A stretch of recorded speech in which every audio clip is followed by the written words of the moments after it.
Clara's first day at the cafe started before sunrise. The city streets were still waking up, the sky painted in shades of gray and pink.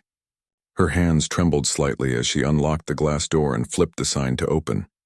It was her first real job after months of searching, and even though it was just a cashier position, it meant more to her than anyone knew. The cafe sat on the ground floor of a tall corporate building where hundreds of employees came in and out every day. It was known for serving the best coffee in the area, especially to business executives who didn't have time to sit down for breakfast. Clara had seen the long lines when she came for her interview. She remembered thinking how everyone looked in such a rush, phones in hand, faces serious, barely saying a word. That morning, she tied her apron, fixed her hair, and tried to hide the nervousness written all over her face. The manager, an older woman named Teresa, gave her a warm smile and went over the basics one last time. Just keep calm, ring everything correctly, and always double-check the orders, Teresa said. These people are in a hurry. Accuracy matters more than speed, Clara nodded. She'd practiced on the cash register the day before, but real customers were a whole different story. The first few hours went smoothly. Most customers ordered regular black coffee or lattes, and Clara managed to keep up with the pace. She was proud of herself for remembering the special codes for each drink.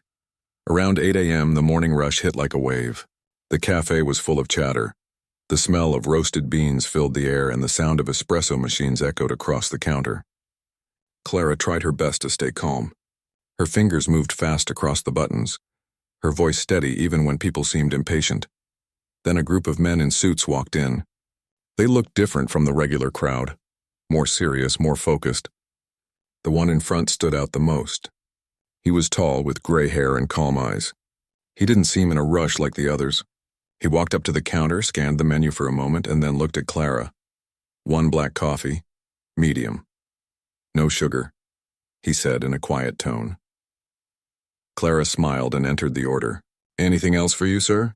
He nodded toward the others behind him. Add 4 cappuccinos and a box of assorted pastries. She rang it all up and said, That'll be $34.20, please. He handed over his card without saying a word. She noticed the card was a black metal one. She'd only seen something like that online. As she reached to swipe it, she realized the machine wasn't reading it properly. The card reader flashed red twice. She frowned. It's not going through. Let me try again. Before she could, the man reached out slightly. Try the chip instead, he said calmly. Clara nodded but felt nervous. She inserted the card, waited, and then the same error popped up again. It's saying processing error. Sometimes this happens if it's used too fast. The man gave a small smile, clearly not upset. No rush, do what you need to. The people behind him started whispering impatiently. The line was growing, and Clara could feel her palms getting sweaty. She hated holding up the line, especially in front of people who clearly had important things to do. She turned to Teresa for help, but her manager was busy making drinks on the other side. Clara remembered her training and tried again, this time tapping the card instead of inserting it. The machine beeped, another red light. At that moment, a younger man from the group stepped forward. Sir, we're already late for the meeting upstairs, he said quietly to the older man. Maybe just use my card and we'll settle it later. The older man raised a hand slightly, signaling him to wait. His calmness made Clara feel even more anxious, as if she was the only one panicking. She took a deep breath, then unplugged the card reader and plugged it back in, something Teresa had shown her the day before. Let's try this again, she said softly. This time the payment went through. The receipt printed, and Clara handed it over with relief. There you go, sir. Sorry for the delay. He nodded with a small smile. No problem. You handled that well. His voice had a calm confidence that made her pause for a second. Then he walked to the side to wait for the order, while his assistants gathered around him, speaking in low tones about something Clara couldn't catch. Minutes later, Teresa handed over the tray of drinks and pastries. Clara carried it to the counter. The older man gave her a polite thank you, then turned toward the exit. Just as he was about to leave, a woman in a navy suit entered the cafe hurriedly. Mr. Alden, she said quickly, her voice low but urgent. The investors are already in the boardroom. They're waiting. Clara froze for a moment. She recognized that name. The newspapers in the break room upstairs had stories about a man named Richard Alden. a tech investor who had recently made headlines for planning a $200 million merger deal. She glanced back at the man. The resemblance was too close to ignore. It hit her then. She had just held up a millionaire CEO because she couldn't run his card properly. Her stomach turned. She looked down quickly, hoping he wouldn't notice her realization. But when she glanced up again, he was already looking her way. Their eyes met briefly, and he gave her a short, kind nod before leaving. For a moment, she felt like she could breathe again. Then Teresa came over and gave her a light pat on the shoulder. "You handled that well, kid. That's not an easy customer to serve," Teresa said with a small laugh. Clara smiled weakly. "I had no idea who he was." "Sometimes it's better that way," Teresa replied. "He comes here once in a while. Owns half the offices in this building." As the morning rush faded, Clara kept replaying that small interaction in her mind. Something about the man's calmness stood out to her. Most rich people she'd seen were impatient, snapping fingers and demanding things instantly. But he had been different, patient even when things went wrong. Around noon, the cafe grew quiet again. Clara wiped down the counter, restocked napkins, and prepared for the lunch crowd. That's when she saw him again. Richard Alden walked back into the cafe, this time alone. He looked less formal, his suit jacket folded over one arm. Clara straightened up quickly, unsure of what to say. He walked to the counter and smiled slightly. "You're still here. Thought you'd be gone by now." Clara blinked, a little surprised. "Still here. Just my first day." "Ah," he said. "How's it going so far?" "I haven't messed up too badly yet," she said with a nervous laugh. He chuckled quietly. "Well, that payment issue earlier wasn't your fault. That machine is old. I should probably tell your boss to replace it." "You don't have to," she said quickly. "It's fine.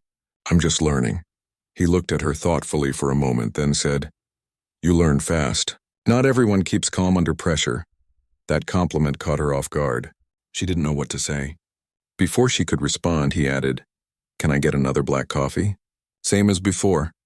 She made the order quickly, trying not to let her hands shake. When she handed him the cup, he didn't leave right away. Instead, he looked out the window for a moment as if lost in thought. "You ever work anywhere else before this?" he asked casually. Clara shook her head. "No, this is my first job. I was helping my mom at home before this." He nodded slowly. "Then you'll do fine here. You've got the right attitude." Before she could thank him, someone called his name from outside. Another man in a dark suit waved him over. "I'll see you around," Richard said before walking out. Clara watched him leave again, still unsure why the interaction felt different. Maybe it was because he'd treated her like an equal, not just another worker behind a counter. Or maybe it was because of the way he spoke. Calm but confident, the kind of person who made others listen without trying. Later that evening, after her shift ended, Clara took the bus home. She sat by the window, watching the city lights blur past. She thought about the way life could change so fast. One day she was jobless, worrying about rent. The next she was meeting someone who probably had more money than she could ever imagine. But what stood out to her wasn't his wealth. It was the way he'd spoken to her, as if what she said mattered. She remembered the way he smiled when she fixed the card machine, the quiet patience in his voice. When she got home, her younger brother greeted her at the door, excited to hear about her first day. She told him a bit about the cafe, the customers, and the long lines. But she didn't mention Richard Alden somehow. It felt like a small secret she wanted to keep to herself for now. As she lay in bed that night, she couldn't shake the thought that maybe fate had just placed her in the right spot at the right time. She didn't know that the same man would walk into her life again. Not by coincidence, but because of something she would say that would change the course of his next big deal. At that moment, though she was just a tired cashier drifting to sleep after her first day of work, unaware that the next time she'd see Richard Alden, it would be seconds before he signed a $200 million deal, and that she, a simple new hire, would end up saying something that would make him stop everything. The next morning, Clara woke up earlier than usual. The memory of her first day kept replaying in her mind. She had been nervous, but things had gone better than she expected. The part that stood out most was that brief exchange with the man everyone called Mr. Alden. When she arrived at the cafe, the city was already awake. People were rushing into offices, buses honking, phones ringing everywhere. She unlocked the door, tied her apron, and began setting up the counter. The familiar smell of freshly ground coffee beans filled the air.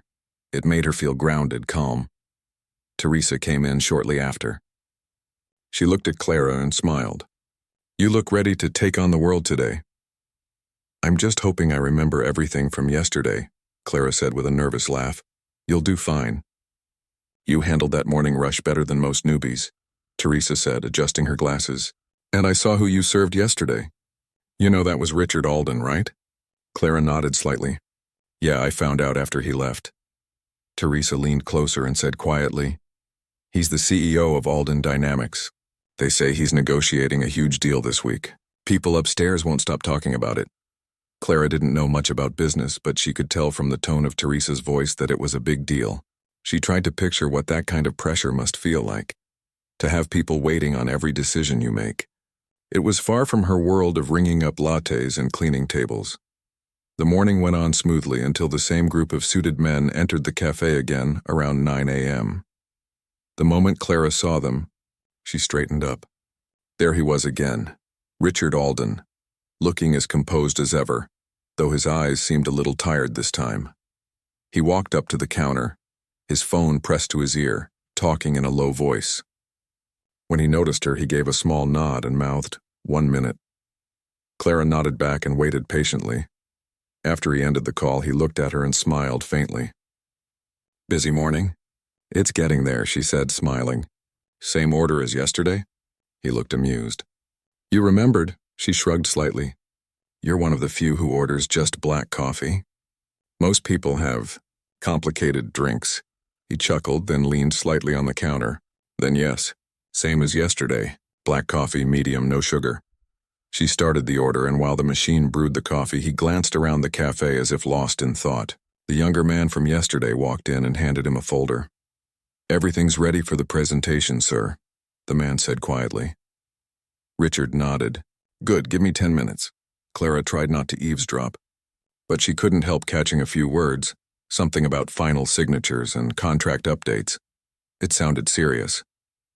When she handed him the coffee, he thanked her again, this time looking genuinely tired.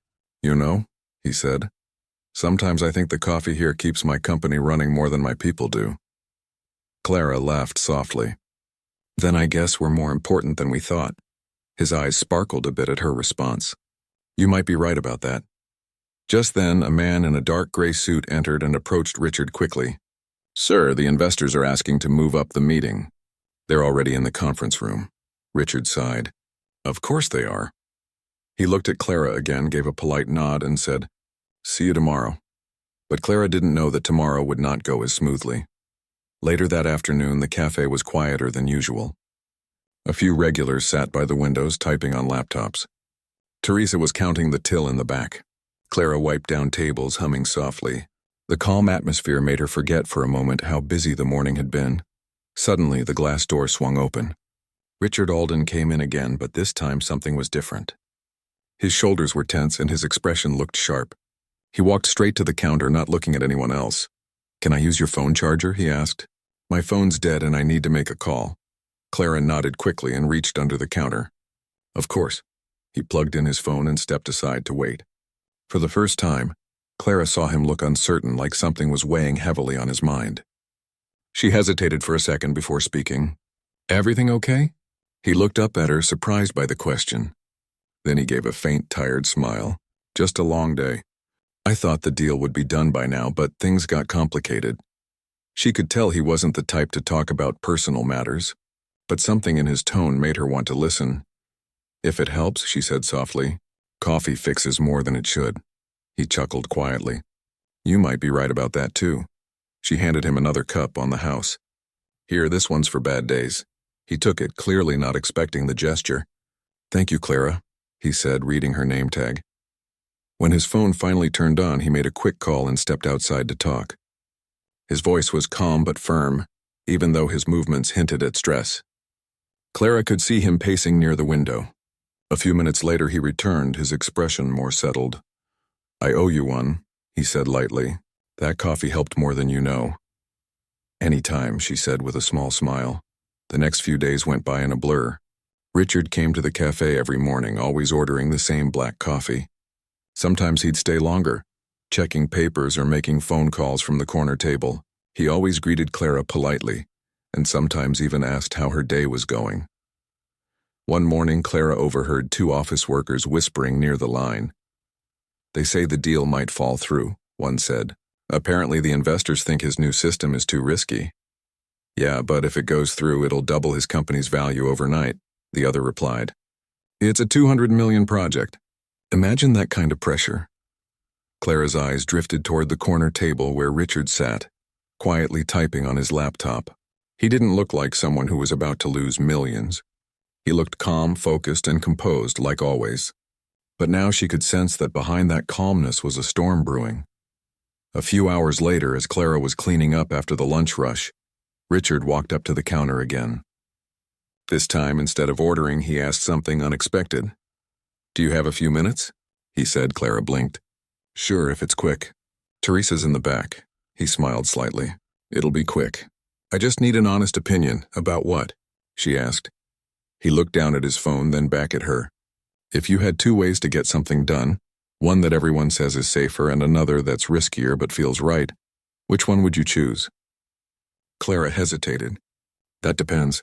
Is it something that could change everything if it goes wrong?" He nodded. "Yes, everything." She thought for a moment, her brow furrowed. "Then I'd still pick the one that feels right. Safe doesn't always mean better. Sometimes the safe way just keeps you stuck." He looked at her, almost as if her words had caught him off guard. Then slowly he nodded. "That's what I needed to hear." He left without another word. Later, Teresa came out of the back, wiping her hands. "Who was that?" Clara shrugged. "Just a customer asking weird questions." But deep down she knew it was more than that. She had seen something shift in his eyes when she spoke, as if her simple words had settled a decision he'd been struggling with. That evening, the cafe closed early because of maintenance work in the building. Clara stayed back to help Teresa count the cash register. Around 7, as they were locking up, a sleek black car pulled up outside. Richard Alden stepped out again, holding his phone. He looked more relaxed this time. "I was hoping you'd still be here," he said. Clara blinked in surprise. "We're just closing. Did you need another coffee?" He smiled. "Not this time." "I wanted to say thank you." "For what?" she asked. "For reminding me that safe isn't always better. I was about to walk away from something important today. You helped me see it differently." Clara laughed nervously. "I didn't think my advice would mean much to someone like you." "It meant enough," he said, his voice steady. "Sometimes the right words come from the most unexpected places." He paused for a second before continuing. "We have the final meeting tomorrow. The investors want to close the deal by noon. I'll probably stop by before that. Then I'll make sure the coffee's ready," she said with a grin. As he walked back to his car, Clara watched him with a quiet sense of pride. She had no idea what his deal was about, or what her small comment really meant, but something about his tone told her it mattered. When she got home that night, she couldn't help but smile. For the first time in a long while, she felt like what she said had value. She wasn't just a cashier ringing up orders. She had somehow made an impact on someone who lived in a completely different world. The next morning, Clara woke up before her alarm. She felt excited to get to work. The city was bright and alive when she stepped out of the bus. When she arrived at the cafe, Teresa was already setting up. By 8 a.m., the usual rush began. Clara managed orders quickly, smiling at familiar faces. Then right on time, Richard Alden walked in. This time he looked different, focused, almost determined. He approached the counter and said, "1 black coffee, medium, no sugar." "Big day?" Clara asked, already guessing. He smiled faintly. "You could say that." She poured his coffee and handed it to him. He took it, then said quietly, "If this goes well, I'll owe part of it to you." She laughed softly. "You don't owe me anything. Just keep doing what feels right." He nodded and walked toward the exit. Just before leaving, he turned around and added, "If you ever need anything at all, come to Alden Tower, ask for me." Then he was gone. Clara didn't realize it yet, but that conversation would lead to something far bigger than she ever imagined. Within hours, her simple honesty would change the course of a $200 million deal, and she'd be right there to witness it happen. She looked out the window as his car disappeared down the street, wondering if she'd ever see him again. The city buzzed around her, the air thick with the smell of coffee and ambition. Somewhere in a glass tower a few blocks away, a group of investors waited in a boardroom, ready to make decisions worth millions. And Clara, the girl who had only started her job a few days ago, was about to play a part in it without even knowing how. The morning of the big deal started quietly for Clara. The sun had barely risen when she stepped out of the small apartment she shared with her mother and younger brother. The air was cool, and she wrapped her thin jacket tightly around herself as she hurried to catch the early bus. She didn't know why she felt nervous that morning. It wasn't her meeting. It wasn't her deal. But something about Richard Alden's words from the day before stayed with her. She arrived at the cafe a few minutes earlier than usual. The streets were just beginning to fill up and the sound of car engines hummed through the city. Inside, the cafe lights glowed warmly, and the scent of fresh coffee beans filled the room. Teresa was already inside, counting the register. "Morning," Teresa said without looking up. "You're early again." "Couldn't sleep much," Clara said, tying her apron. "I just wanted to get a head start." Teresa smiled knowingly. "You'll fit right in with the early birds around here. They're all running on caffeine and nerves." Clara laughed lightly and started prepping the counter. She glanced at the large windows facing the street. Every few seconds she found herself looking out, half expecting that familiar black car to appear. Around 8, the line began to build, and the rush of orders came fast. Clara worked quickly, calling out drinks, ringing orders, greeting the usual faces. But she couldn't help noticing the small group of people who entered around 8:45. They weren't the typical office crowd.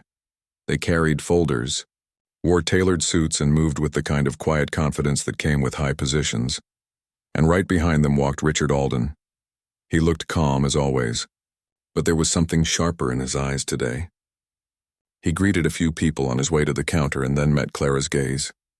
For the first time, she saw a flicker of tension in his expression, like someone who had been up all night thinking. "Good morning," she said with a smile, trying to ease the air. "Morning, Clara," he replied. "You remember my order?" "Medium black coffee, no sugar," she said instantly. He smiled faintly. "You've got a good memory." She started making his coffee while he waited near the counter, his phone in hand. He wasn't scrolling or calling anyone this time. He just stared at the screen, deep in thought. When she handed him the cup, he looked up and said quietly, "It's funny. You meet hundreds of people in business and most of them tell you what you want to hear. But then someone like you says something simple and it just sticks." Clara looked confused but smiled anyway. "I just said what made sense." "Sometimes that's what people forget to do," he said. He looked down at his coffee, took a sip, then nodded to himself as if confirming a decision. Just as he turned to leave, a woman in a gray suit entered quickly. "Mr. Alden, they're waiting for you upstairs. The investors are here."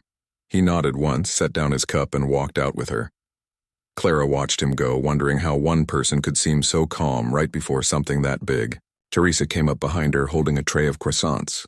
"You see that?" Teresa said quietly.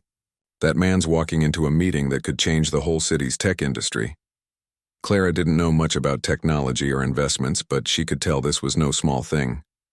The whole morning had a strange tension to it, like something important was about to happen. By noon, the cafe had slowed down. The rush was over and Clara finally had a moment to breathe. She leaned against the counter, sipping her own coffee, when she noticed a group of office workers talking near the corner. "Did you hear about Alden Dynamics?" one of them said. "They're in a meeting right now to finalize the merger. $200 million on the line." "Yeah, I heard the investors almost backed out yesterday," another said. "Apparently he wants to use a different strategy. Something completely new. People think it's too risky." Clara's heart skipped a beat. The safe and risky choice he had mentioned yesterday, it had to be about this. She wondered which one he had chosen. Hours passed, and the sun shifted lower in the sky. The cafe grew quieter, the steady rhythm of the espresso machine echoing softly. Then, just as Clara began cleaning the counters, the door opened again. Richard Alden stepped inside, but this time everything about him looked different. His tie was slightly loose, his hair a bit messy, but there was a lightness in his face, a calm satisfaction that hadn't been there before. He walked straight to the counter, smiling when he saw Clara. "Looks like it went well," she said, picking up a cup. "It did," he replied with a nod, "better than anyone expected." That's good, she said warmly. Congratulations. He leaned against the counter, resting his hands on the edge. You know, I kept thinking about what you said, the part about the safe way keeping you stuck. I decided to go with what felt right, not what looked safe. And it worked. That's amazing, Clara said, smiling. I'm glad it did. He took a slow sip of his coffee and said, It wasn't easy, though.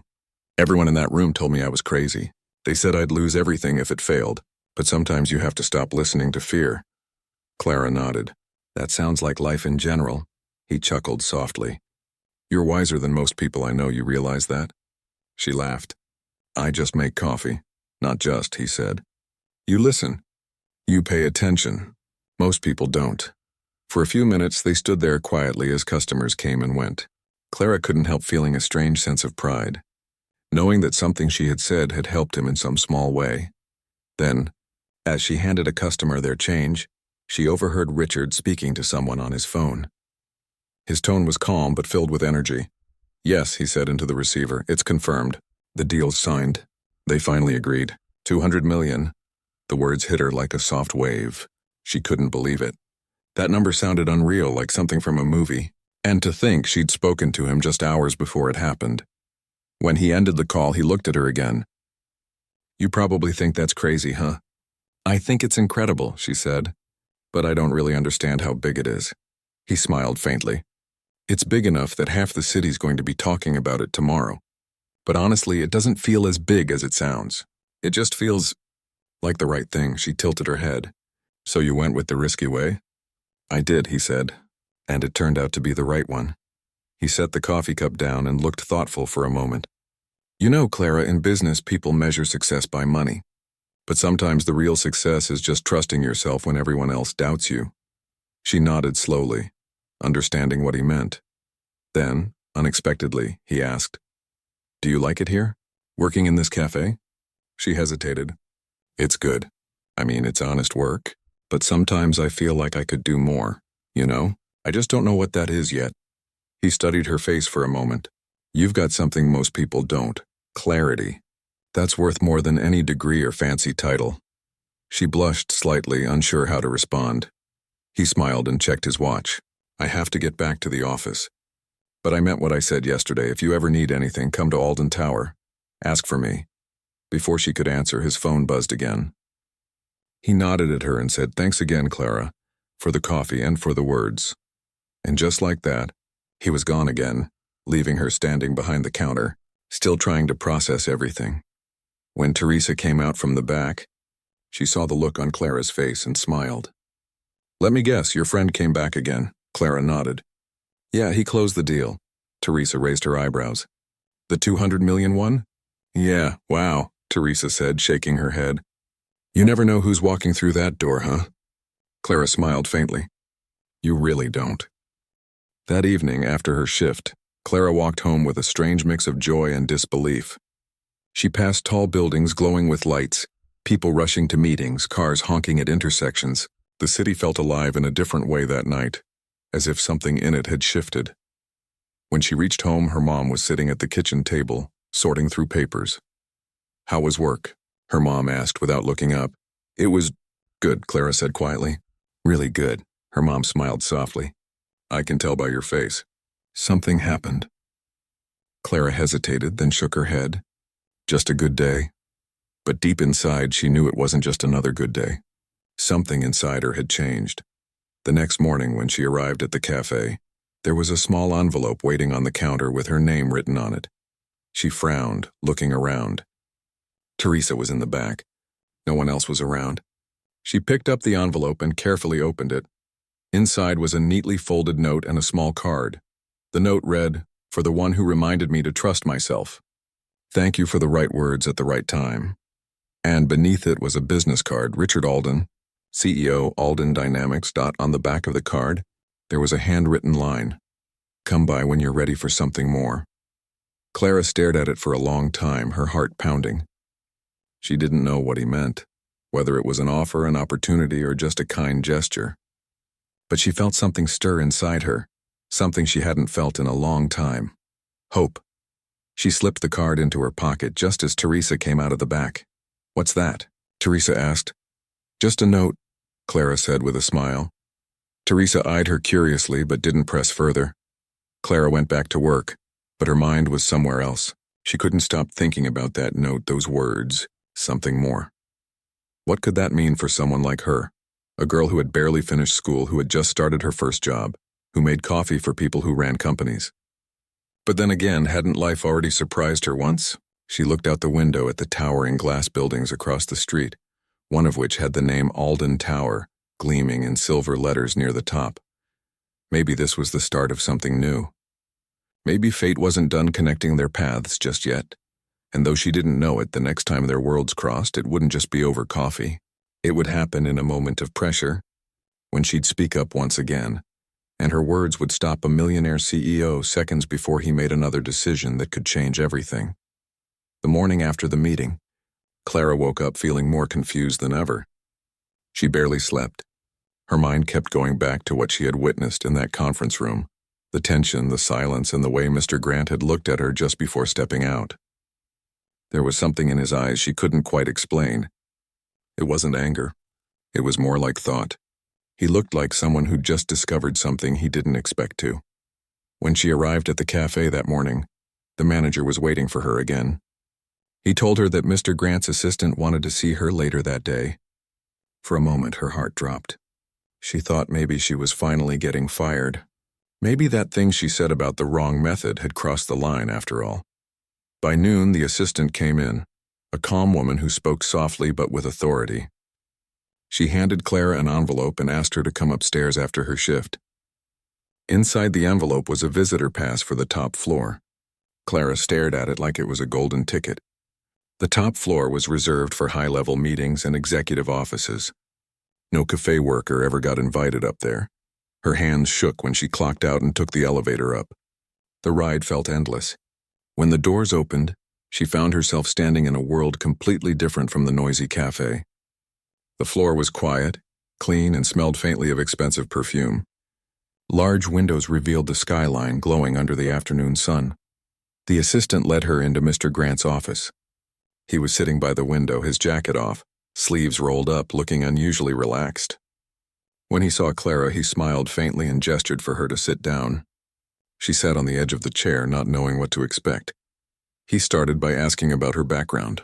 She told him she had recently graduated with a business degree, but had been struggling to find a job in her field. The cafe job was supposed to be temporary, something to cover rent until something better came along. He listened quietly, occasionally nodding, his gaze thoughtful. Then he asked her what made her speak up that day.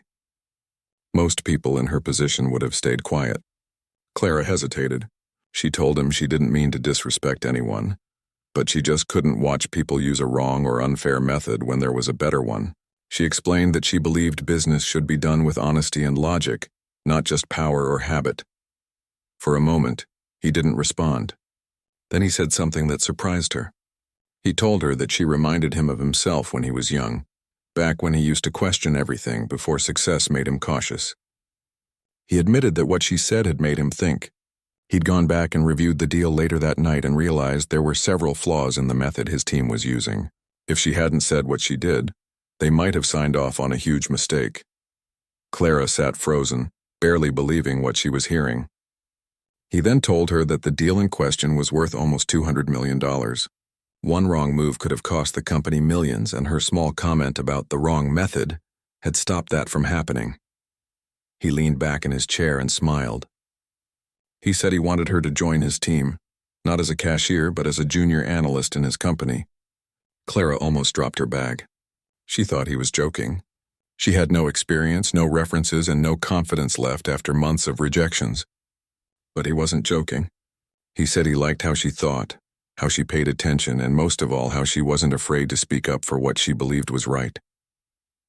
Tears filled her eyes before she could stop them. She told him she didn't even have proper business clothes, let alone the knowledge to handle such a role. He laughed and said they could take care of that. Everyone started somewhere. What mattered was attitude. The next few days felt like a blur. She resigned from the cafe and started working in a small department under his supervision.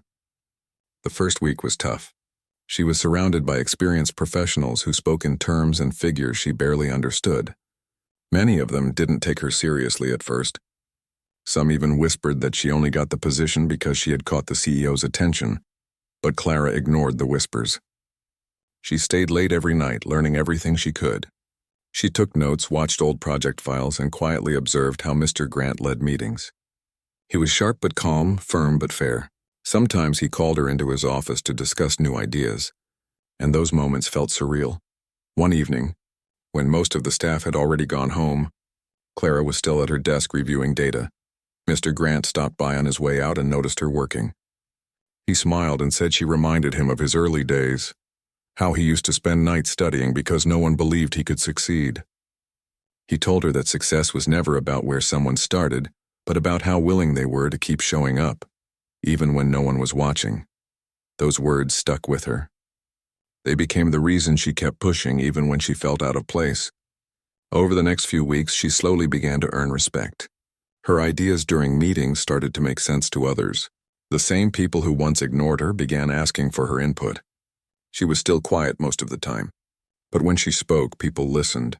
Meanwhile, the $200 million deal she had unknowingly interrupted was being restructured. Mr. Grant included her in the follow-up meetings, not as a speaker but as an observer. Watching him negotiate, seeing how every number and word mattered was like being in a classroom. She realized how one small miscalculation could destroy months of work. One morning, the company faced a sudden crisis. A client pulled out unexpectedly and the team went into panic mode. Clara noticed something odd in the documents that others had missed. She stayed up all night checking the numbers and found a small loophole in the contract that could actually protect the company from losing everything. Nervous but determined, she presented her findings to Mr. Grant the next day. When he looked through her notes, his expression changed. He called the legal team in immediately and confirmed she was right. That discovery saved the company from losing nearly $10 million. The next week, during a meeting with all department heads, he publicly thanked her for her sharp observation.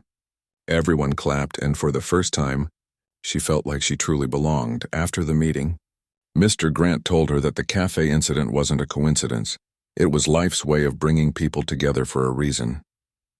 He said sometimes the smallest voices carry the most truth, and that humility mixed with courage can change everything. That night, Clara sat on her apartment balcony, looking at the city lights. She thought about how just a few weeks ago she was worrying about her next paycheck, and now she was part of something far bigger. Life had turned around in ways she never imagined. But deep inside, she also knew this was just the beginning. Mr. Grant's company was preparing to finalize the newly structured deal, and she had been asked to assist in the preparation work. The thought terrified her. This wasn't just any project. This was the same deal she had interrupted that day at the cafe. The one that started it all. As she looked at the thick folders of documents on her desk, she couldn't help but smile. She wasn't a cashier anymore. She wasn't just a new graduate trying to survive.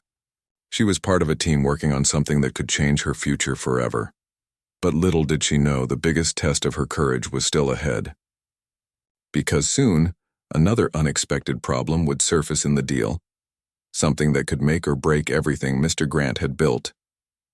And once again, Clara would find herself at the center of it all, forced to choose between staying silent or speaking up one more time, even if it meant risking everything she had just gained. The week before the big deal was supposed to close, the office was buzzing like never before. Everyone was working long hours, double-checking every number and every sentence in the contracts. Clara could feel the pressure in the air. Even though she wasn't the one signing the papers, she could sense how much depended on this deal. Mr. Grant's entire company had spent months preparing for it. She often stayed late, long after most people had left. The city lights outside became her only companion as she flipped through spreadsheets and notes. She wasn't required to work that late, but she wanted to make sure nothing went wrong. She remembered the first time she had said those words, "That's the wrong method." It had changed her life. And now she couldn't help but wonder if she'd ever have the courage to speak up like that again, if it came to it. One night, as she was reviewing the updated proposal from one of the partner companies, she noticed something that didn't feel right. It was a small section, buried deep inside the financial breakdown. The numbers didn't match up perfectly. At first, she thought maybe she was just tired. But when she checked again, she realized there was a new clause added, one that hadn't been there before. Her heart began to race. It was subtle, just a few lines that looked harmless, but if she read it carefully, it meant that the partner company would get a higher cut of the profits once the deal was finalized. It wouldn't just reduce the company's earnings, it could make them lose millions in the long run. She sat there staring at the screen, torn about what to do. She had just earned everyone's trust. People finally respected her. What if she was wrong? What if it was just a technical adjustment and she embarrassed herself in front of everyone? She spent the next hour rechecking every related file, tracing every version of the document. And then she found it, the original version without the extra clause. Someone had clearly added it after the last meeting. She didn't know who, but she knew this wasn't an accident. The next morning, Clara barely slept. She got to the office early, hoping to talk to Mr. Grant before the others arrived. But when she went to his office, his assistant told her he was already in a meeting with investors. So she waited outside, pacing, clutching her notebook. When he finally came out, she rushed to him and quietly told him she needed to talk to him in private. He looked surprised but nodded and took her into his office. She explained everything, how she found the change, how the numbers didn't match, how the extra lines could harm the company.